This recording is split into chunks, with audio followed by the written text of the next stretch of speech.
संसार में आज हर तरफ दुश्मनी, घृणा, द्वेष ही द्वेष दिखाई देता है। और प्रेम प्रेम तो केवल सागर में मोती ढूंढने जैसा रह गया है।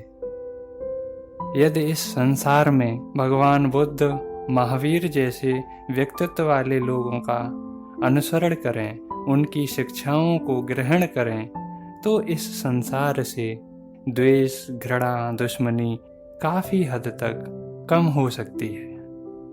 भगवान बुद्ध ने धम्मपद के यमक वज्ञ की 15वीं गाथा में कहा है कि नहीं वैरन वैरानी सम्मंतीध कुदाचनम अवैरं च सम्मंति एष धम्मो संतनो।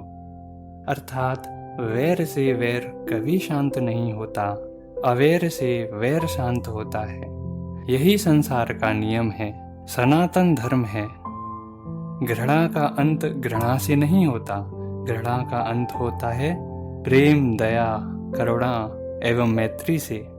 उनके जीवन काल की एक घटना, एक गृहस्थ व्यक्ति अपनी पत्नी के साथ रहकर जीवन निर्वाह कर रहा था।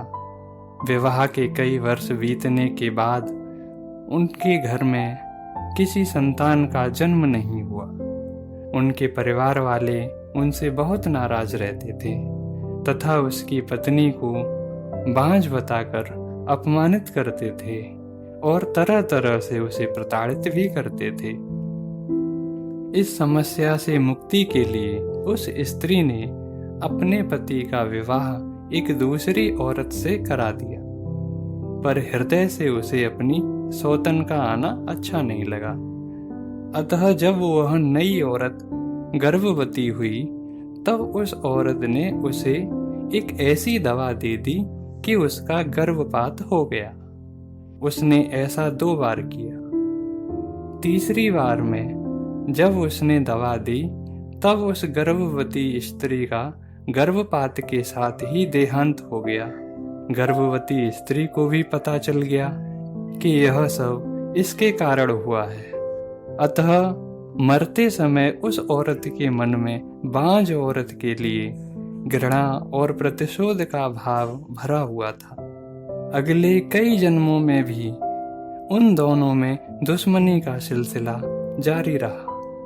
किसी जन्म में पहली औरत दूसरी से बदला लेती, तो उसके प्रत्युत्तर में अगले जन्म में दूसरी औरत पहली से बदला लेती। इस प्रकार अलग अलग योनियों में जन्म लेने पर भी उनमें द्वेष का सिलसिला जारी रहा। समय बीतता गया, जन्म जन्मांतर बीत गए, बुद्ध काल आ गया। तब भगवान बुद्ध के काल में उनमें से एक ने श्रावस्ती के एक धनी परिवार में जन्म लिया तथा दूसरी काल रूपी यक्षिणी के रूप में पैदा हुई। दुश्मनी का सिलसिला इस जन्म में भी रहा। जब एक स्त्री को संतान पैदा हुई, तो यक्षिणी ने आकर उसे मार दिया। इस प्रकार 3 बार हुआ। यक्षिणी उस स्त्री के बच्चे किसी न किसी रूप में आकर मार देती। जब चौथी बार पैदा हुए बच्चे को लेकर वह स्त्री अपने मायके से पति के घर जा रही थी, तब वह लंबी यात्रा और तेज धूप में चलते हुए विश्राम करने के लिए जैतवन के बाहर ही पेड़ों की छांव में बैठ गई और अपने बच्चे को दूध पिलाने लगी। जब वह स्त्री दूध पिला ही रही थी, तभी यक्षिणी वहां आ गई और उसके बच्चे को मारने दौड़ी। वह स्त्री यह देखकर बहुत घबरा गई और उसने बुद्ध की शरण में जाने का निर्णय लिया। उसे पता था कि बुद्ध जैतवन विहार में भिक्षुओं को प्रवचन दे रहे हैं।